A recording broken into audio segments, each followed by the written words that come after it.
Pacific is one of the few schools, Pacific and I think UNLV, right? And UNC as well, I think, are the few schools who have a template of CVs.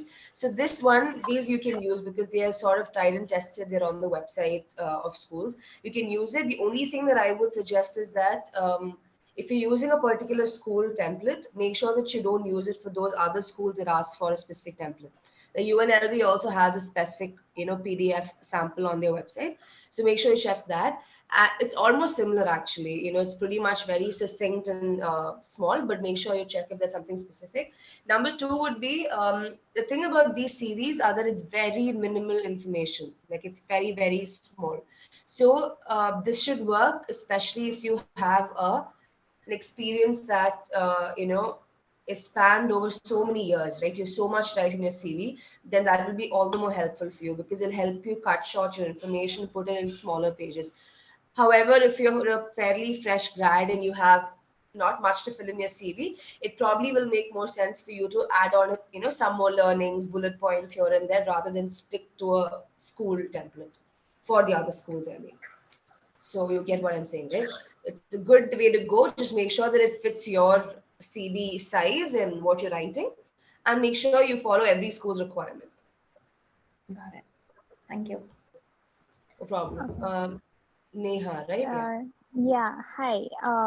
Hello. Actually, I have a question that how long a CV should be. Like, for me, if I add my like conferences and all that, it's getting like 3 or 4 pages, and some of the students told me that it's very long and I need to cut it short. So, like, So again, this is an unspoken rule. 3 to 4 pages is actually considered to be okay. Like out of a, so 2.5, the shorter the best, honestly. So 2.5 to 3, okay. good. But in case you can't, 4 at the most, all the schools, it's considered to be all right. But again, what you have to see is certain schools ask you for, say, 2 pages. They give specifically on their page, we don't want your CV to go more than 2 or 3. I think CU says 4. So similarly, you need to look out for each school's requirement just before you upload your CV, just to make sure. But apart from that, 3 to 4 is good. Now, why I'm saying you can stick to 4 is because if you have too many things going on your CV, it's all right. I mean, but try your best to sit down and remove things. Now, one thing that you can remove would be CE courses, in case you've listed Mm-hmm. everything. CE Mm-hmm. courses are important to show that you've been showing progressive interest in dentistry, to make sure you've been Mm-hmm. learning new things. However, in Mm-hmm. the big picture compared to everything else, that can take a backseat. So you can still Mm-hmm. write it, but give like a summary of credits and hours. So write CE courses and say this many Okay. hours you've done hands-on courses, say maybe, and you have these many credits. And if you've gone to Okay. a very significant program in a school or something that really stands out in the crowd, then you Mm-hmm. can mention Mm-hmm. that. So it won't be a conclusive list, but you can mention that. Then sort of sit down and scrutinize your experiences. Like one example can be if you've done a lot of volunteering. I've come across many Mm-hmm. profiles where they have volunteering that runs on to 1 or 2 pages because they've had the time and they've taken the effort. Now, if too many, maybe 1 or 2 can be like deleted, like the ones where you're doing Mm-hmm. redundant things, right?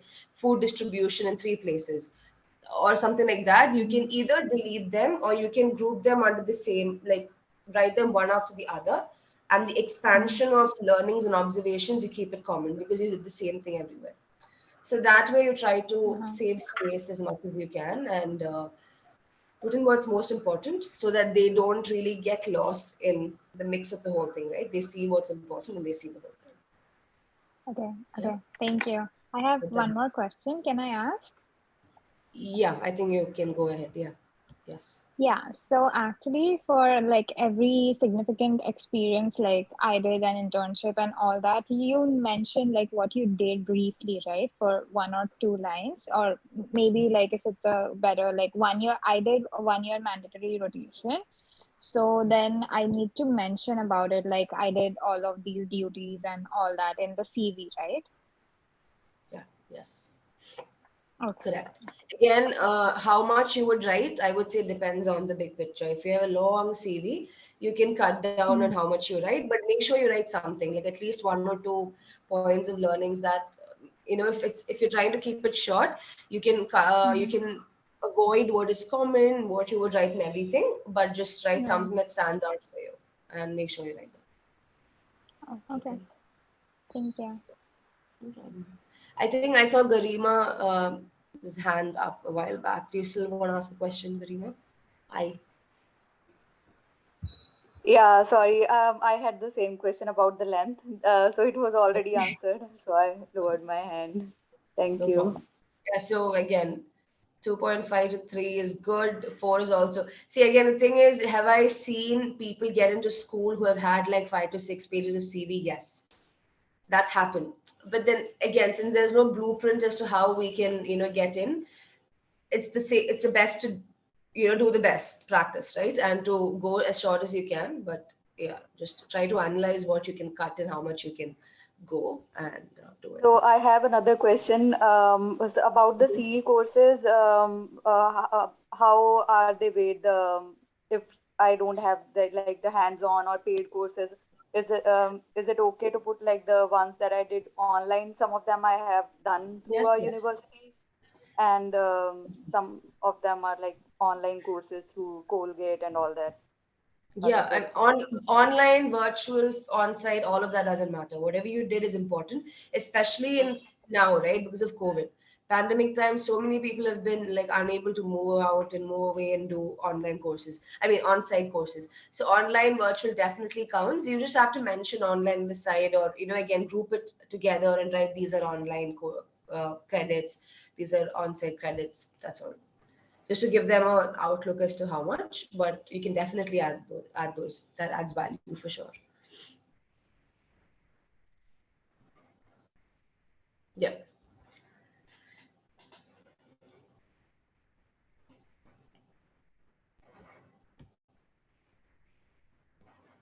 Anyone else has any question? I was just hoping if we could get an example of like the CVs or resumes, like depending upon like I am a dentist who's just starting her career. So someone like very similar to me has who's gotten into the school, like a resume for that, so that we can just compare our CV or resume to them and understand where we are lagging or where we have to improve and what are the new things that we're supposed to do. If we could get some kind of CVs that way, then I feel that that would be like really You helpful. mean in terms of not the structure of CV, right? In terms of profile development, right? Profile, In terms of, yes, yes, okay, and so to can I know just tell what you to this? add and what not to add. Instead Yes. of showing, I don't really have a temp. I don't have anything that marks off the name and information right now, so I can't really share it with you guys. But I can tell you what would come in an not I don't want to say ideal because that's gonna take all of your minds off. But then just where a lot of experience has been gathered and what comes. So obviously the academic BDS would come, and someone who's done masters would have MDS as well. Now, another thing that we see is that a few of our applicants do preceptorship or fellowships in schools, dental schools. Now, this is again a personal choice. You guys should do it if it interests you, right? But if you ask me where would it come in like a requirement, or why would people do it in case of one condition, it would be especially if you have probably a low GPA or you have multiple attempts. A lot of our applicants tend to do that just to show that you're strong enough to tackle a curriculum in the US, right? That you've gone through that process. So it gives you a very hands-on experience, an opportunity to mingle with people there, to see the school, to talk to faculty, and also it's a great way to sort of connect with the faculty in the school, which will probably help you also when you apply to that school, right? You'll probably get a letter from them, or you'll get a word put in from them. So that is another thing that comes in. Apart from that, experience wise, definitely like in the US. So in the US, shadowing, for sure. If that is there on your CV, it makes a big difference. Meaning to say that if your US dental experience is nil or the heading is not there, you don't want that to happen. So try your best to, at least for the new ones who are just got into US, try to at least get 2 to 3 months or 1 to 2 months, even weeks. If you have, you should put it on your CV, but try to get as much as you can. And the next step, to step up your game, the next thing would be to do dental assistantship. So definitely you have to, if you can take a look at your state's requirements, not all states have an exam. So the state that you will be in probably just needs a certification, infection control, radiology, CPR. So that is probably an easier thing for you to do. Or you probably just need to take a small exam. So find that out about your state. Some states don't need a license as well. So find that out, and accordingly you try to find dental assistantship opportunities, because that definitely shows a reader that you've done more activities in a dental clinic than you would when you're shadowing, because you can't do anything when you're shadowing, officially at least, right? So that's another thing to remember. When you write the learnings, make sure you write it correctly. Even if you might have done a few things on site which you are not allowed to, do not try to project it, because if you're a dental assistant, there are some things you're allowed to do. When you're shadowing, there are some things you're allowed to do. So keep that in mind, because you probably know the person, or because you're practically there, you might have done a few things, right? It probably would have happened, but don't really shed light on that. Tell them what you observed if you were shadowing, tell them what you could do and you did if you were doing dental assistantship.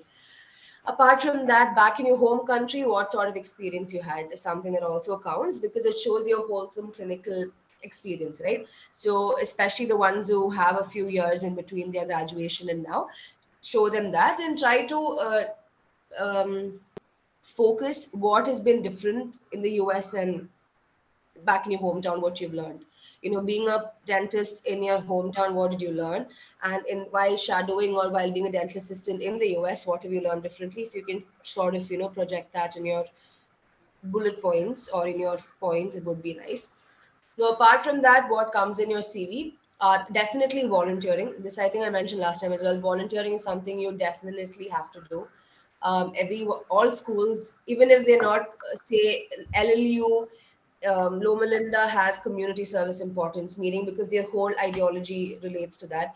Indiana is looking for a LOR from a community service place itself. So even though apart from those schools, everyone just really is looking for what you've done in the US.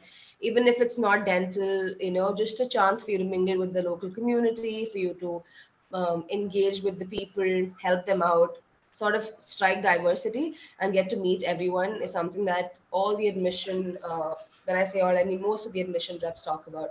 So find a chance somewhere around your locality and go for volunteering for sure, especially in the US, right? Your home country also matters, but the fact that you've come here and done at least one or two will definitely stand out.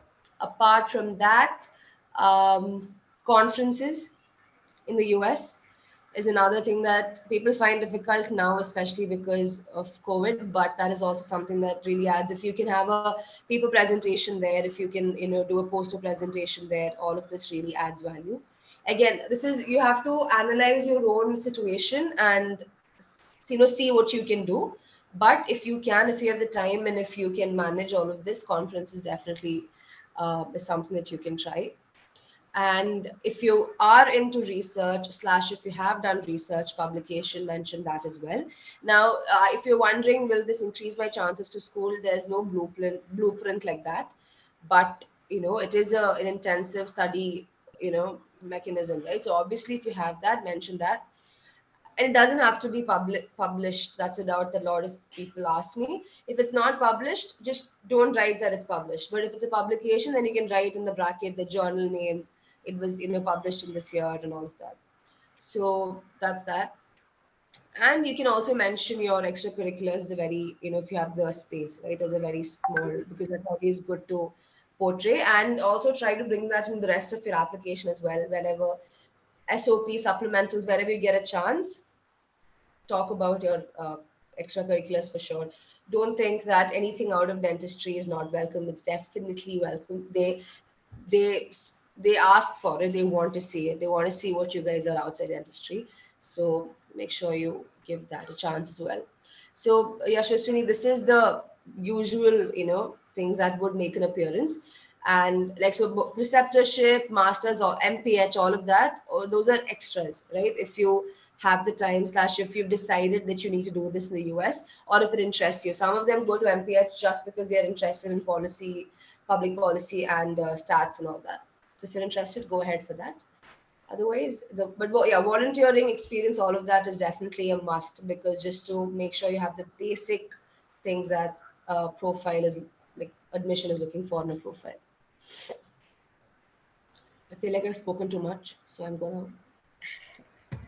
I have a question. So, when it comes to community work that we do, like suppose attending camps, conducting camps in our internship, whatever it comes under, it comes under the curriculum. Like it's an integral part of our like program, right? Like the one in our dental school, I mean college. So is it good to write it, like write those things in our CV too, because it's already a part of our program. So should we write it So, separate? in terms of volunteering experience during your BDS in your CV, you don't have to write down everything because you would have done like a mighty lot of things in your 5 years or 6 years. But if there's something significant that stands out, imagine you've gone to, when I say significant, it doesn't just have to be significant in terms of how big it is, but also if it was a significant experience for you, right? If it stands out, you can write it down. You can write the time period accordingly. So what is important is, can you enumerate learnings from it? Like, can you write what you've learned there, what you did there, significantly? So one or something, I don't think it is a problem, if you write it out, but don't list out the whole thing because, like you said, it's one of your experiences anyway. So need not write down all of it, but you can probably take one or two if you think that you want it to be on your CV, rather you want them to see it. It was an important experience, then you can write it. But don't list out everything like how you would your. Yeah. Hi Manogna, nice to see not your face, but hi. Hello, Flynn. Good morning. Good Hi. morning. I wish I Yeah. could show my face, but I'm outside. That's okay. Go on. So I'm not new to you. Yeah. So I do have a master's in health informatics. So what I did was last time in my CV, I did not mention the projects that I did during my master's.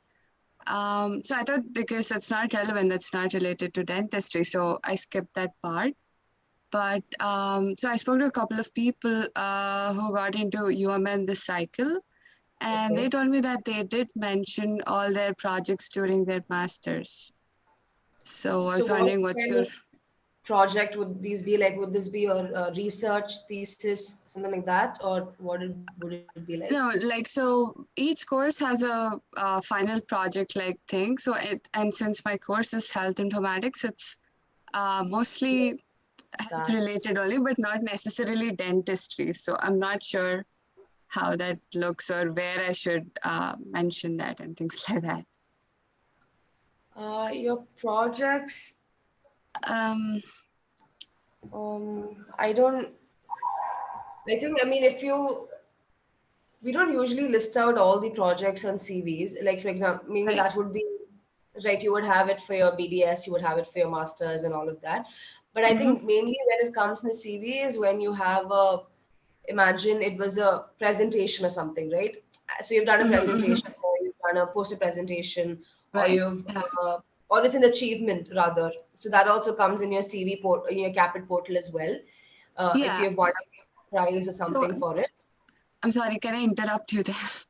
So Yes, yeah, the yes. one you just mentioned, presentations, achievements. So these all I mentioned in my Caapid portal under experiences and all. Correct. But I did not Yeah. have them on my CV.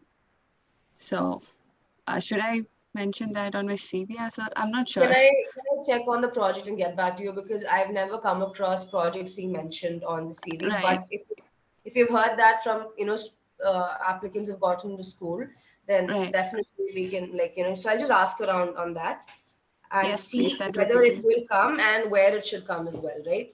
Yes, yes, So yes. yeah, for sure. Thank. Especially because it's not dental. Uh-huh. I'm not saying non-dental is no value. For sure, MPH, informatics, all, and even biostats, all of that is value. But just Right. that to sort of expand on your CV, I'm not 100% sure of whether it has to be done. So let me, Right. get back. Thank you so much, Flynn. Yeah. Of I'm course, yeah. confused on that as well. I've been debating on it. So Okay, I will. I'll let you know. Let me just also get some more perspective from the team. sure. Thank you. And the dentist on team. Okay.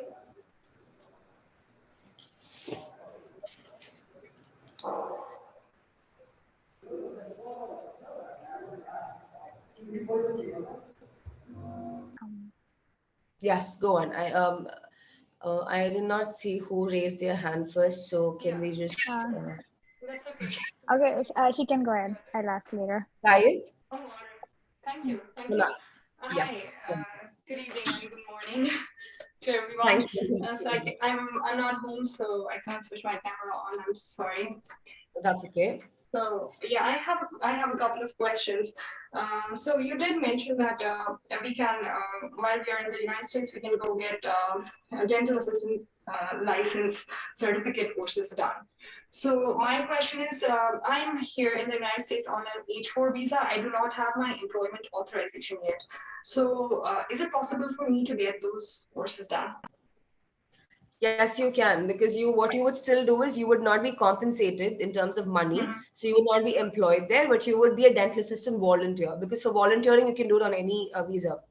So you would, in your CV, when you write it, you would be dental assistant volunteer.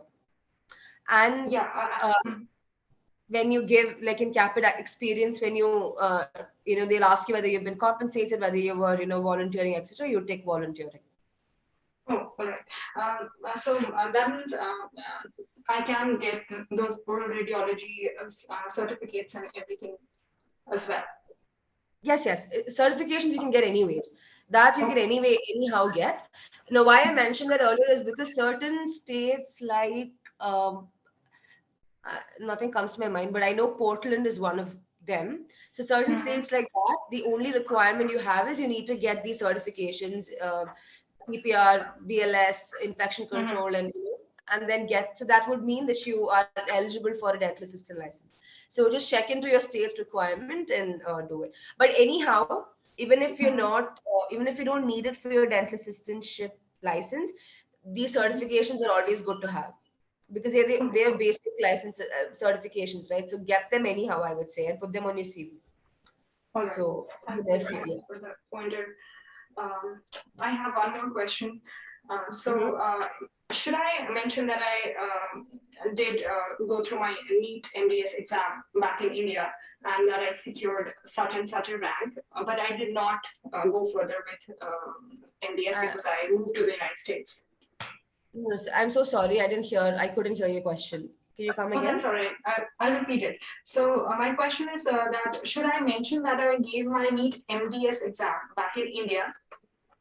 MDS, you need MDS, okay. NEET MDS, the entrance exam, and what rank I secured in it. Should I mention that? But I have not done my MDS because immediately after giving my NEET MDS, I You came to the United US. States. Yeah.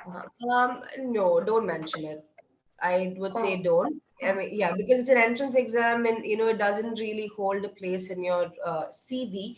However, if it's we know how competitive NEET is back in India. So if the reason why you want to show it is because you got a very competitive score or rank, if that's a reason, you can, and if it was a difficult journey for you or something like that, then you can bring it in your stories, meaning in your supplemental answers or somewhere in your LOR or somewhere that you are writing about yourself. You can bring in that emotion meaning that attribute, right? That you worked hard or things were against you, some whatever the story is there. But the score and the rank for your NEET exam doesn't belong on the CV for sure. You can skip that. Do you suggest I put it in my SOP instead or not? Yes, you can, but if you can give me a little bit more insight as to why you want to put, like, why is it significant, then I can probably tell you. Yeah, yeah. So I'm actually from Kashmir, and we just have, I don't know if you know that we only have 8 PG seats in Kashmir. So it was my first attempt, and my state rank was, I think it was somewhere like 33, so it was not bad. And my all India rank was something like 681. So the number of candidates for the exam, that's it for the exam, are anywhere between 30,000 and 40,000. Correct. Should I mention it? Should I or not? Is it futile? Okay, so let me answer it this way. Was that experience significant to you in terms of your whole life, right? Preparing for something like NEET and getting that score, that or that rank. If it was, When I say significant, was it very important to you? Was it a difficult journey? Did you crack it? Does it show that, you were at a low point and you came out of it, you overcame what was difficult? If that's the kind of story that it brings out, then definitely, yes, you can bring that in an SOP.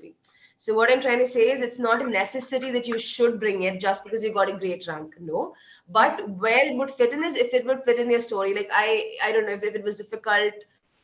I'm just thinking out, I mean, randomly now, if like, in Kashmir, if you had any difficulty in studying in general because of, problems around you, something like that. So if this in general was a very holistically amazing thing for you to have done it in your condition or your circumstances or whatever, then that is a story you can bring out. Like, am I coming across clearly? I see. Yeah, that's a great point. Thank you. Yeah. Thank you so much for your reply. Of course. Don't stuff everything, but if it goes with the flow of the stories, it's for everyone, all of y'all, right? Whatever you add into your SOP, if it goes with the flow, if it belongs there, then definitely put it, but don't put it because you have to. And it'll be nice if once you guys have done with your questions, if you can remove your hand because I'm getting a little confused. I think Diana, yes, of course. Diana, you can go next. Oh, thank you very much. Hi, thank you very much for your time. I will, I have a couple of questions. My first question is, for example, in the dental experience, for example, I was working in different offices as a dental assistant, but most of them I was doing the same work. And how should I make shorter my CV? Because, for example, sorry, go on. For example, I'll finish. For example, in orthodontic implants, have several things to do, and I was doing all of this. Should I maybe only write like prosto, ortho, or because actually my CV is almost 5 pages and I'm trying to cut it out, but okay.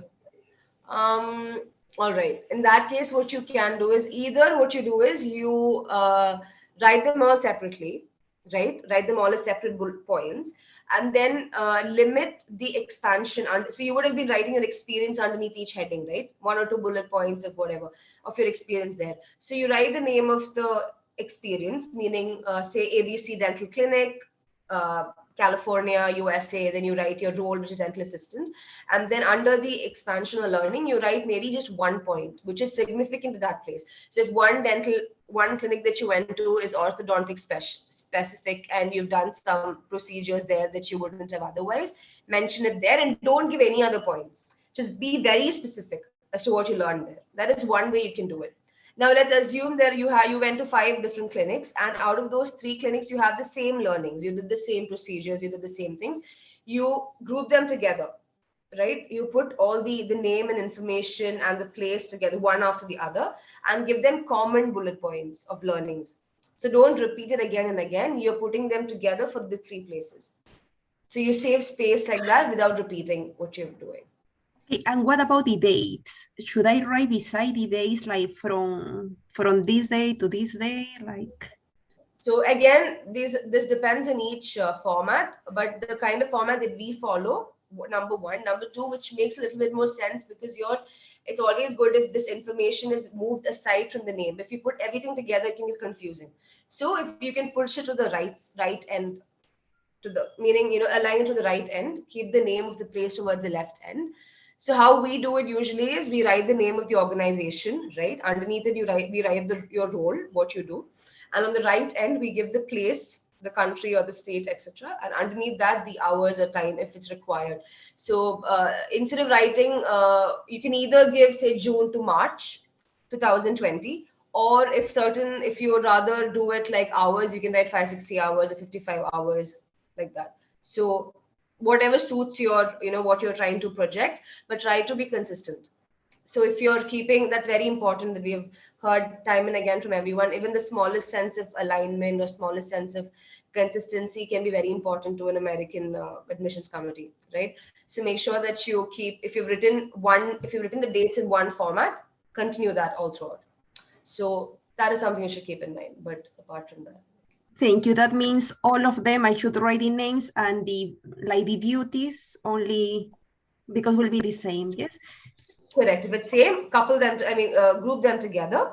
if you don't have any learnings, if it's very common, like I said, couple them together. If you feel you at least want to show one duty or learning observation in that particular place, because you said prosthodontics, orthodontics, or so it again depends. See, if you are let me just go like a little bit more on this. If you, a random example, right, if you want to do focus on orthodontics more in your dentistry as a goal, that's how you've built your profile or your SOP. Say that in your SOP you've given that your long-term goal is orthodontics, then it would probably make sense for you to dwell a little bit on that experience, because you've written that it is your future goal. So you're just trying to show them that you've, gained more experience there. So sort of, analyze what will work the best for you and do it. So your options are these: either you delete the observations and learnings, put them together, number one, or take just a single point for each and write them down so it doesn't take your space too much. Number three, if there's something that really stands out for you in a sense as a dentist, makes sense for you to, expand on that one and don't expand on the others. So try to mix and match. Thank you very much. And about the continuing education, for example, the different seminars that we attend, what do you recommend? How many should we write if we have like a lot of pages? Maybe 6, do you think will be? If we have too many, we have to choose. There's no too many, like honestly, like there's no too many at all. How many ever do you do is amazing. And only thing is, don't list them out. So don't, that's what I was saying earlier. Don't write 1, this course, 2, this. You can write it, but just saying that if your CV is already long, try to cut down on that. See something you can summarize into 1 line. I have attended, these many CE courses, or I have gathered these many credits / these many hours. And like I said earlier, if there's some very significant or very important CE course that stands out, you can write that. Just take it out and write that alone. So they know that this is not conclusive list, but you're giving them a holistic picture. But attend as many. It's amazing. So thank you. And should we focus maybe in those ones, the topics that we like the most, because maybe they are going to ask something about that, or any? So in interviews, again, I can't tell you that they will not ask, because every interview, like it differs, but they're unlikely to ask you from your CE courses. Because, there's so much more happening in your CV, your research, your experiences, that it's very unlikely that they'll ask you from your CE courses. But yeah, it makes sense for you to write a few that you like, or I would rather say more than you like, more than what aligns with your profile. Like I said earlier, right? Imagine you've portrayed your profile as an orthodontics profile, then it makes sense for you to write a few orthodontics CE. So try to make your whole application look like, your interest reflects everywhere. So that is the way you can do it. Yes, and my last question, sorry to everyone. And about for example, in the Caapid application, if you were doing maybe shadowing in one place, but after you are doing you are actually working, should we write the same place, but in 2 different sections, or because it's in Caapid? You can write that. You were saying you were volunteering in one, you were shadowing there, and then you got yes. employed. Yes, that's but because this you got to get citizenship, right? After.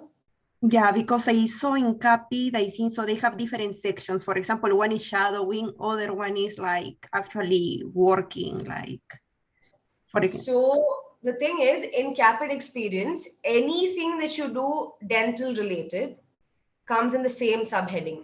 So they would have written dental experiences, right? The first one is called dental experience. So anything that you've done, even if it's volunteering, even if it is employment, whatever, would come under that itself. Okay, yes. Yeah. So volunteering, non-dental volunteering and all will take the other things, but anything dental would go under dental experience itself. Employment, shadowing, anything. So yes, it'll all be the same Caapid experience. Only one. Okay. Thank you. Thank you very much. That is the doubt that try to read the Caapid guide to fill in your experience, ADA Caapid guide. That will really, clear a lot of your doubts. Everyone. Thank you very much. Thank you. Of course. Yes. Aditi. Hi, Flynn. Hello. I have a couple of doubts. Do we mention our experiences in reverse chronological or regular chronological order? in the CV? So, again, best practice would be to mention your recent ones and then go down from there. So let them see what you've done like today, and then let them see what you did yesterday. So 2022, 20, 19, 18, go down. All right, all right. My second doubt is many of us in India work part-time during our internship. We work in the evenings. Is it all right if it coincides with our mandatory clinical rotation? I believe the working hours will be different, but if we were to mention it concisely, will it cause some confusion? No, I mean, no, it shouldn't. No, okay, okay. No, I mean, you have to just make sure that you actively, write it properly, that this is like you were doing part-time, that your duties were limited to what you could do. You don't want them to think she was still doing her school and how is she working, because you get that confusion need not come. Just make sure that you clearly tell them that you are doing part-time and what all duties you were confined to do, right? Okay. You can mention it, especially because if you're a fresh grad who's thinking of going to apply next year or whatever, you'd probably not have the time to do a lot of experience in India, right? So show what Yeah. you've done, but make sure you show it properly, like the story properly. Sure. So Sorry how to interrupt you guys, but I believe before getting our degree, it's illegal to practice. Like you have done it, it's fine. But in order to put that on your resume, it really is illegal to like do work before we get our degree, right? So doesn't it reflect negatively in our application? So that's what I'm saying. You have to make sure it's clearly written as to what you've done there. That's why I said what your activities or what you are allowed to do is confined to. I've only done this much. If you're shadow, you'll be allowed to go observe in a dental clinic, right? You'll be allowed to go help them with some things on the side, like to set up the room. So make sure you portray it rightly. You don't want them to get confused as to what you were allowed. You did more than what you could. So show that properly. Yeah, Aditi, go on. Oh yeah, I had the same doubt actually. Yeah, that's what it's all about how you portray your learnings, right? So make sure that it's clear to them that you've only done what you should and what you could. Not what you could, what you should. So you Okay. might have done a little bit more, I'm guessing, I don't know. But then even if you have, don't, like I said earlier, right? The same thing is applicable to your shadowing and dental assistantship in the US. If you know that person, but practically when you go there, you probably have done one or two things that you wouldn't be allowed in a usual setting. So don't shed light on any of that. Confine your the writings and to what you're allowed to do and what you could do. Okay. Do you have any more questions or? No, that is all. Thank you so much. HS, right? Yes. Hi. Yeah, hi, Flynn. So my question is, it may be silly one, but I still wanted to ask. No silly questions. Go on. Yeah. In Caapid, we don't have any space to upload CV, right? It's only in the program supplemental specific, those who ask, that we can upload the CV. Am I right? Correct. Okay. Yes, there's no place in Caapid. Caapid has broken down your CV in terms of experience, achievements, and all of that, and put that as different tabs. So you upload information there. CV only comes in program materials for schools who ask you for it. Okay. My second question, actually, it's moreover for the last seminar I couldn't attend, but if you can answer that, I'll really appreciate. So in that Caapid section, there's one in experience section, there's one thing like extracurricular activities. So what are they trying to, because next to it is volunteer activities. So I'm a little confused. What is the difference? Extracurricular is like, anything that you do apart from your profession, like your like sports or arts or a hobby that you may have. That would be extracurriculars. Or say you're taking part in any of those events, right? Something that is not that you do for pleasure or learning, but is not dental profession. Okay. I cannot hear you. I'm sorry. Hello? I don't know. I cannot hear you. Can the others hear me? Now I can hear you. Now we can, yes. Okay, sorry. It's clear now, right? Yeah, go ahead. Okay. So volunteering is more like you're going to help out an organization, you're volunteering your time, like blood drives, food distribution, ushering, or hospice and all of that. Or dental volunteering. I was talking about non-dental or dental volunteering, where you go to help, take oral camps or spread awareness about oral health, help teach children about how to, maintain good oral health. So that is volunteering. Okay, perfect. Thank you so much. Of course. Again, Neha, do you have a question, or is that from before your hand is raised? No, I do have a question. Actually, I have Go a on. couple of questions.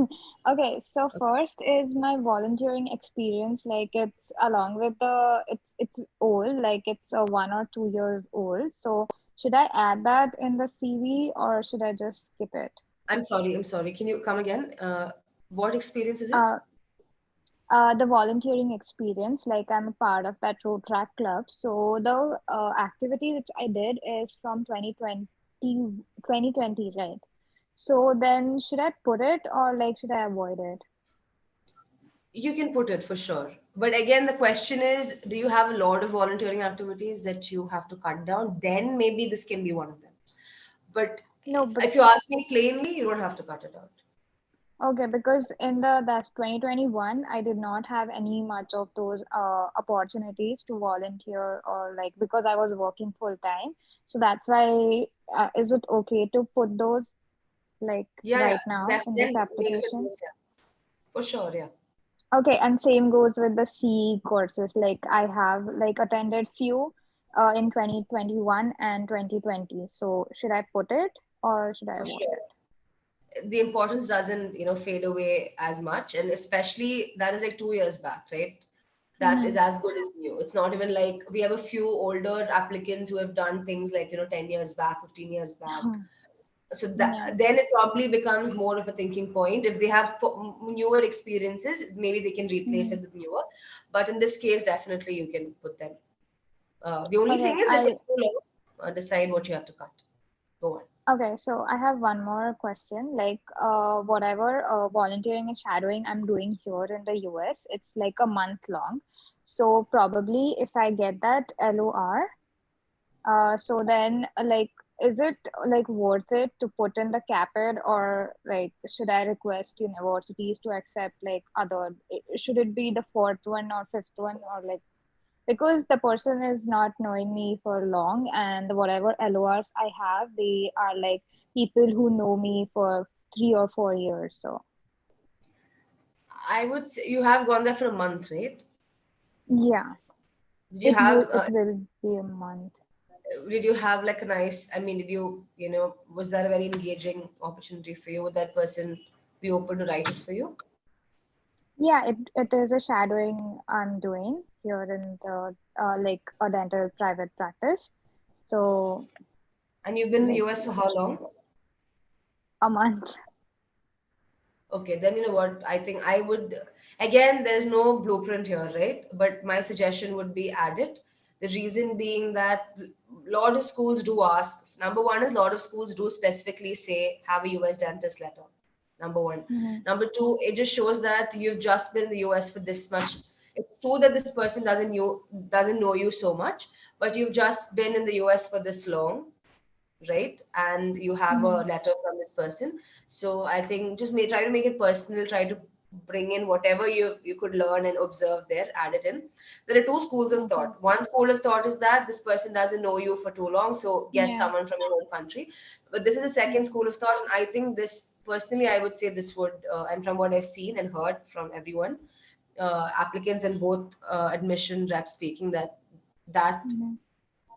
might as well just bring in an American presence in your application, because Okay. that definitely adds value. You're anyway getting a faculty member from back home, right? Yeah. Yeah. So So I would like say, yeah, can I like cut the dean's letter because it's very generic? So instead of dean's letter, can I put this person's letter? so sadly, I would love for you to cut the dean's letter, because personally, I don't understand why. I mean, Yeah, yeah, I it's mean, very they go generic. Yeah, they do know you from the school, but also like, what do they really know about you is a question. That's more of an official thing for the school to know that you've been there. But I would not advise for you to cut the dean's letter. The reason being, not lot, like I think 95% of schools ask, either require or prefer a dean's letter. So you would have to sit and email all of these schools that you couldn't get a dean's letter. And you being a fresh grad, if a school were to sit down and check your CV and see that they just graduated, then Yeah. it might not.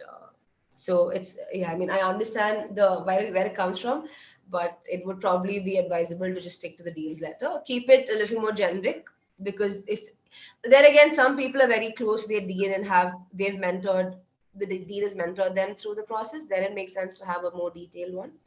Otherwise, have generic, remind the dean about a few things that you might have achieved in school or something that you took part in, something like that, and bring that into this LOR, right? Yeah, LOR. Yeah, okay. And like one last question. I'm so sorry. So like the experience, like the preceptorship I will be doing, so it is ending in April. So then how am I supposed to put it in the CV? Because I'm gonna submit my application like around March mid When or did it something like begin? that. It begins in the March 7th, March 7th. Okay, so you can write it as ongoing. Ongoing, and then Yeah, so if you apply, say, towards the end of March, right? Imagine applying in the second. So if 2 weeks have lapsed from the time you're attending the preceptorship, then you can write a few learnings, maybe one or two things that you saw at the preceptorship. If you're just applying right after, see, for a couple of schools, maybe you apply like in a week or something, then probably it is okay even if you don't mention anything, because you just started, right? But just write the name and everything, and write the time from this date to current. Okay. If you've gone for 2 weeks or more, give it a few points, bullet points and learning. Okay. Yeah, and the reverse chronology you mentioned, like we should start from the present, whatever we are doing, and then go back till our degree, That makes right? the best sense, yeah. Because they can see what you've done recently, and because the time relevance this way is shown better. Okay. Thank you so much. All right. So we are already a little above time, but let's take another 10 more minutes. And Alina, I see your question. I will answer at the end of once the other questions are done. Okay. Garima, Yashwasini, and Jyotirmay. I'm not sure who raised first, Yashwasini or Garima. Either of you. Garima, you can go. We'll just go in that order. Okay.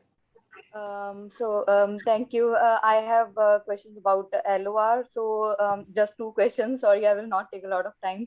The first one is that how, if there is a specific like typical length, how long the LOR should be, and the second one is I mean the dean's letters. If they are, some colleges want it. I have asked them, they want them. I am not a very recent graduate. My dean does not know me at all, but they will give it. But it will be like a template language. It is a waste of space. So I want to use a rather better letter. Is there a way where I can just, I mean, Caapid just allows us to upload 3 letters. And if I upload one of them as Dean's letter, it is a wastage of space. Is there a way out, or how can I? Okay, so is there a way out? Yes, you can. What you can do is you can contact the school. Just that the way out is a very tedious way out. You'll have to contact each school and tell them that this is the reason. Like, I'm an older graduate, or I've graduated like years back, so it's difficult for me to get in touch with my dean. This is the reason that I've applied. I mean, I've given another LOR. So that is something that you'll have to do with every school. So that becomes a little of a tedious process, a stressful process, because you would probably be thinking, have they accepted it? Right? Is it okay for every school? Right? So I would say, is this your first cycle? If that's okay to answer. Yes, this is my first cycle, and unfortunately, I have checked with a couple of schools. They said that we understand that your dean might not know you personally, but we want a dean's letter, and we will not accept anything if you send anything other than Caapid. So, I mean, I'm just lost. I can get a better letter from a professor who really knows me, with whom I have worked really, but I know it's painful. I can understand. Okay, but honestly, Garima, if you've contacted a few schools and if they told you go on with Dean, that they'll only accept Dean, I think your answer is right there. Especially with your first cycle, and assuming that you're targeting most schools. Like if you're targeting just a few schools, which is usually unlikely, then it would make sense for you to follow what the school is saying. But if you're looking for a larger pool of schools, I'm going to apply it like 70% of schools, 100% of schools, then it would be the best. It would be in your best interest to get the dean so that you cater to all schools' needs. Very few schools, like see now itself, you asked two schools and they said get deans, right? So it would be a red flag for you in those particular schools. Similarly, there would be other schools as well. So it's okay. Get one from dean and get the second one faculty, right? Get it from someone whom you know really well, and get someone from the US. I would say definitely, and also get a supplemental LOR, right? And keep it ready. If from another professor, certain programs give you an opportunity to upload uh, additional letters of recommendation in their program materials. So the only thing is, some schools will give you a chance, and they also say this will not be considered as official because you've seen the LOR. You will upload the PDF, but that's okay. That it's an additional LOR, so you can take the chance. A few schools will. I've forgotten which school that is. There's one school that says that they encourage additional LORs. This is UPenn. It is written on their website that additional letters of evaluation.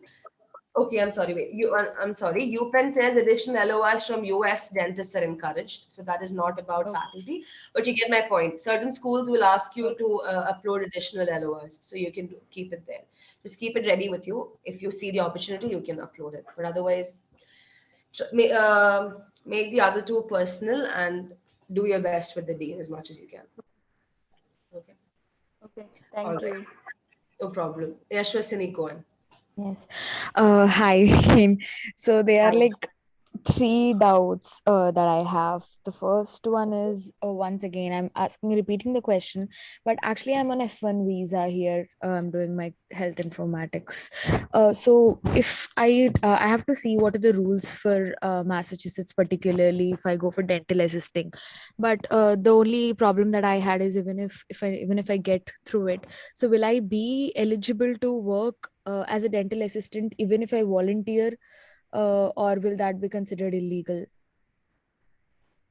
No, no, it's not illegal. You can basically what it means is instead of shadowing, where you will just be observing, you're volunteering as a dental assistant. That is allowed, no problem. It's like a technical thing, right? You will write that you are a dental assistant volunteer, as opposed to say someone who has a work permit, like someone who probably has a green card or who can work there. They can be a dental assistant, compensated dental assistant, but you cannot. So you just put volunteership. Okay. And the second question that I had is that back in India, I have attended the conferences and given my presentations based upon original research, and one or two were review in my second year. So now, if I want to join in any of the online conferences, because I don't think any offline conferences are going on as because of COVID. So if I have done all original research during that time, but now I cannot conduct any of them, and I have to give a paper review or a poster presentation, so will that have an effect, or it would be good rather than not doing anything? Will that be like good? I'm not sure I followed your question. I got your question, but what is the catch here? What is the So because like usually back in India, how we were taught is if at all, if you present an original research at conferences, it has more of a value rather than presenting just a paper review or a poster review. So even if like I attend any of the online conferences here in America and presenting a paper review or a poster review, will that have an importance? Because I have original research papers too, but that was back into 2020 or 2019. And suddenly I'm again giving my paper reviews here. So will I that think have an it, impact? it does because I think it does because you're getting an active role in an American conference. That is good to begin with. Secondly, you this paper reviews from your own what you were Yes. part of right back in your school. So it becomes like another level, like another layer is added when you're here. That is all the more better because it was your own work. I mean, a work that you were a part of, but that's cool. That will add value for sure. And Yeah. actually, one last question that I have is, while we mention, like in the resume, while we mention that we have done our like, as Aditi said, that we have, part-time done here, or here we have shadowed, or a specific, do we need to include each and every procedure? Like, suppose even if like dental prophylaxis, ultrasonic scaling, it's not that great, but do we include all the procedures like that, right from your ultrasonic scaling to enucleation? So how do So we list? the thing is, you can mention it because at that point in your career, it would have been a bigger deal, I'm guessing, right? Because you're just starting off. But the question again is that were you allowed to do it during your part-time as Yes. Yes. someone Josh professor? So if that is not allowed, then don't throw light on it. You can probably mention it. It's okay that you do it as part of your mandatory rotation, like your Okay. internship, because you are Yes. doing, you guys do procedures in your in colleges, Yes. right? In Yes. school Yes. with your professors or seniors. So that is fine. But if you're not allowed to do it outside, don't mention it. Mention it as you were observing, you were learning, you were helping with meet and greet of patients, or you were helping with the setup of the place of treatment, etc. So that is very important. But you can mention it in terms of mention the experience, but what you write is yeah. Okay. Yeah. You make sure that These were is written. questions. Yeah. Yes, that is it. Thank you so much. Yeah. No problem. Jyotirmay, before we get to you, yes, Karima, you're right. I did not, no, I didn't respond to that. So how long an LOR should be? Again, there's no rule for this, but best practice would be to go with one page, because just to keep it all in the same place and, just to keep it succinct. So one page, again, if it goes a little bit beyond that, it's okay, no worries there, but better to keep it in one page. You can keep the font from say 11 to 12-ish, so that it's not too small but not too big. And the usual font style would be the usual, Times Roman, Times New Roman, or Arial or something. There's no specific format for this, but uh, 11 to 12 font size should be good, and one page should be good. Also remember that you would have a letterhead with it, so try to factor that in, right? Request them to, if you know them and you can talk to them, request them to sort of keep that at the edges and try to fit in as much as you can. Okay, Jyotirmay, you can go next. Hi, thank you first of all for giving me the opportunity to ask a question. So my question, thank you. So my question is, this is my first cycle.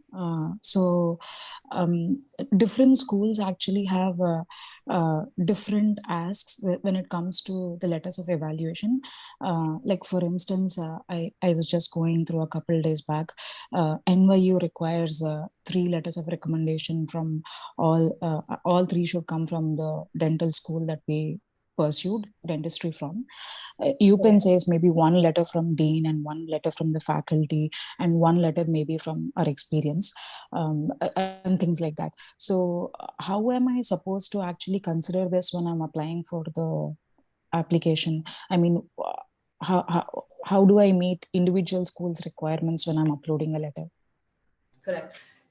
So here, like I said earlier, the safest thing to do, Jyotirmay, would be to get 1 dean, 1 faculty, right? Any of your faculty from HOD faculty, someone. And the third one would be an experience letter, like a dentist letter, preferably from the US, if you've done that in the US. If not, from assuming you're from India, I'm sorry, wherever your home country is. So, India, so your home country. So this is the safest thing to go, because all schools would touch. These are the common points they would touch and go on. So even with NYU and similar to NYU, there's one more school, just like NYU, they ask for 1 from dean and 2 from faculty. If you read what they've written, I think it's Oklahoma. Okay. So if you read what they've written, they've only stressed on dean. They've said you must send 1 from dean, and the 2 others could be from your faculty or your professor. So which means you still can add, instead of having 2 faculty, you can send 1 experience from dentist. So that is okay. We have had people do that and get into school. So that is not a limiting barrier limiting factor or barrier. Apart from this, certain schools, if they do have a specific, so these three will cover everyone's requirement. I am 100% sure about that. Like, this will cover everyone's requirement. However, certain schools like Indiana is one classic example for this. They need an LOR from your US/Canadian organization from where you've done community service. So they're looking for a letter from a community service provider at an NPO or something, non-profit organization. That is a mandatory requirement for Indiana. So in that case, whenever a school says, you need to give me this additional LOR, they will have an opportunity in the program materials where you can upload a PDF. They will give you a chance to upload additional documents, scanned LORs, etc. So whatever extra they might be looking for, you can always upload in that. So schools that ask you for more will 99, I think I can say 100% would give you a chance to do it on the side. Okay. As part of programming. Sure. Yeah. Thank you. That's helpful. So when you mentioned about Indiana University now, you said from a non-profit organization, right? Does it have to be a dental related experience or a non-dental related experience also? I'm a little doubtful about that. 1 minute. Okay. Sorry, I didn't look into that. Yes, Nourah. Yes, thank you. Yeah, it could be from a non-dental also, not necessarily dental. Yeah, but it has to be on the letterhead and has the date and signature and all those things. Oh, got it. Do they have a requirement that it has to be in the last 12 months also, Nourah? I think I remember. No, nothing of that sort. Okay. The other question I had was the dean who was there in service when I was studying is no more the dean. Would it still be okay if I got a letter on his clinic letterhead or something? Yes, that is allowed. Again, there are two ways to this. Some schools say that you can do either ways. So like they say that you can either get your old dean's letter on their current letterhead, or you can get the current dean's letter on the school's letterhead. So either ways is fine, but I would say if you can reach out to your actual dean, then that definitely is better because that person knows you. So the only requirement is you need a letterhead and signature. So make sure they do that, and also make sure that you make it evident in the beginning of the letter that this person has known you in this capacity as the dean of this school, because the letterhead will not say it, right? So make sure the text will say it. Sure. Okay. In that context, suppose I'm getting a letter from my dean, my HOD, and also one from a letter in the US. So the two letters which I'm getting from my college back in India, can I still get them on their individual letterheads? Or does it necessarily have to come from the college letterhead only? No, it's okay. You can get it on different. So if your faculty would be in your school right now, right? Yeah. So your faculty they actually left. I mean, both of them actually left the college, so that is why I'm wondering. You can take it. They can use their own letterhead. That's okay. It just has to be the requirement is that it has to be on letterhead stationery and has to be signed. So it doesn't have to be the same letterhead. Just make sure it's apparent, it's evident from the, like I said, from the text that this person was in fact your, dean or your faculty, how they know you. Just make sure it's written. Otherwise, it's fine. You just need to have any letterhead, whichever organization you're affiliated with now, or clinic or school, whatever, let them use that. No problem. Okay. And my last question, sorry for taking it a little longer. Do you suggest what are the good ways I can look up for opportunities in the US that will help me provide poster presentations or paper presentations? How am I supposed to reach out for these kind of opportunities? Any advice on that? Okay, so since this is not a CV, LOR thing specifically, I will get back to you on this. I've written down your name, Jyotirmayi. Okay, yes. I will just since we've gone over time, I'll talk to Aditi and Diana as well and end this. Sure. But I've taken down your name and the question. Meanwhile, if any of you are here, since this is a more applicant related question, if any of you here have done this, right?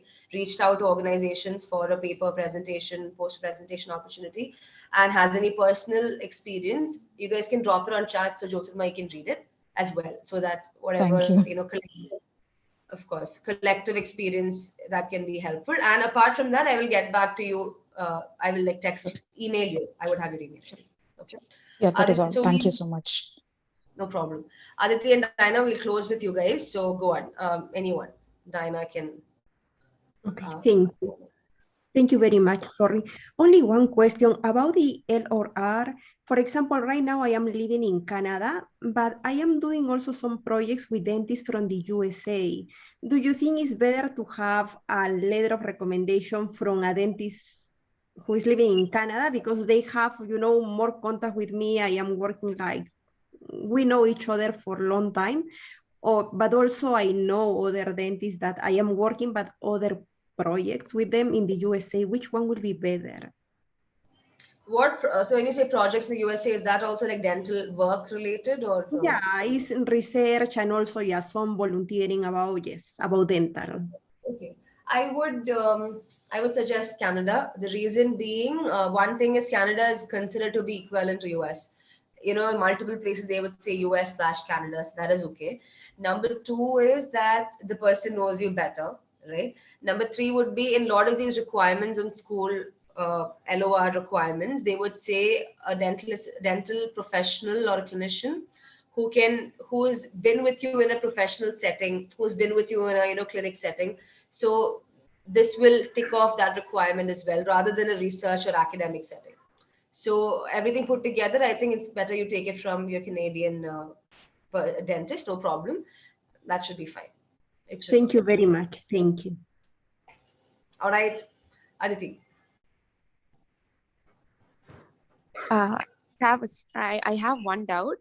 Does the position occupied by the recommender in the hierarchy come into play when it comes to the value of the letter of recommendation? Say I know two people equally well. Can I choose one of them based on their superiority in the hierarchy? Will that carry more value? Or can you tell me what levels in the hierarchy they are at? Oh, one is the head of the department and the other person is a reader. I know them equally well. I've worked with them, but if I were to choose between the two of them, do you think it would be better if I choose the head of the department? The second person is the leader, is it? Reader. Reader. Yeah. I'm not sure I know what that is. I'm sorry. So basically, people who are employed in our university are categorized as tutor, reader, professor, and head of the department based on their seniority and position and experience. So I mean, honestly, it doesn't matter so much because they're also faculty, right? Yes, right? Yeah. But yeah, I mean, but if they both know you really well equally, then you can get it from the HOD because head of department. So it's not like it's not a mandatory requirement per se, but I'm just saying that if you know the HOD equally well, then might as well just go with that. If there's nothing else getting in your way, right? Okay, yeah, thank you. All right. Okay, guys. I will just also respond to Elena. She had, they had left a message a while back. I am a fresh graduate, passed my NBDE recently, and I only have 5 months. Do you think that I should elaborate about my Rotary internship of 1 year? I didn't have much to write on my CV, like you mentioned. Hi, Lena. So yes, you can mention your 1 year mandatory internship. That is all right. You can, write your school's name, write in bracket that it is your mandatory internship. Make sure you make it, mention that clearly that this was part of your school, degree, and write the time period and all that. And you can in detail write about the procedures you did, the kind of, engagements you had, whatever you learned and all of that. So to answer your first question, yes, that you can do that. Number two, that's a very comprehensive question. I think what I responded to Yashwasini in the beginning is what my answer would be. Try to, get experiences like volunteering and, add on. If you don't have much, then try to do more and more volunteering. That's easiest to get, I think, in terms of, experience, because it can be non-dental as well. It doesn't have to be dental. So reach out to your locality, go on student doctor network and find out opportunities, or volunteer match is another place where you can find even non-dental things. Then the usual Red Cross, Mission of Mercy, Give Kids a Smile, all of these are general, go to opportunities where you will get a chance to go and talk to them and get get an opportunity. So do everything that you can and mention, elaborate about it. Don't try to not sound redundant and repetitive, but elaborate on that. So that's the kind of things that you can do. C's. So if you don't have much to write in, then you can definitely add C's, as a part. But again, I would say even if your CV is small, if you have like a lot of C's, don't list them all out together, because it's sort of like it's a lot of information, right? So they might not perceive it in a nice way. So yeah, these are the ways that you can fill in your CV. Try to gather experiences. I hope I helped you out with this.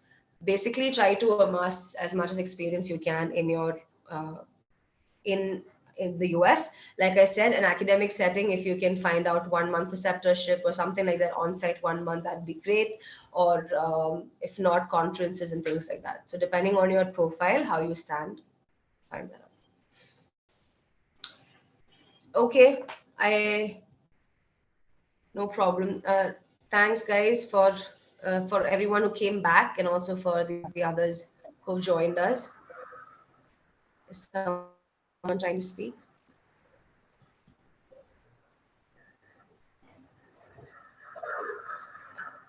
I can hear.